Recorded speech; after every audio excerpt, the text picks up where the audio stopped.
Viral siswa SMK Patungan belikan teman sepatu baru, inisiatifnya buat salut. Viral video aksi siswa SMK Patungan belikan teman sepatu baru tuai pujian netizen. Mulanya pemilik akun hanya berniat untuk mengabadikan momen, namun unggahannya malah berhasil menarik perhatian netizen dan viral. Bagaimana tidak, aksi para siswa ini tentu patut menjadi teladan siswa lainnya dalam membantu orang lain.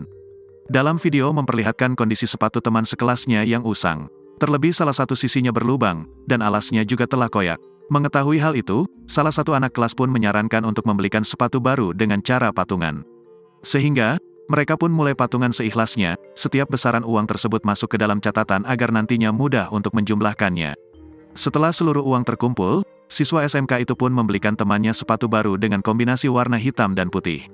Selanjutnya, saat jam istirahat tiba, salah satu di antara mereka mendekati kursi temannya dengan membawa tote bag berisi sepatu baru lalu menaruhnya di atas meja.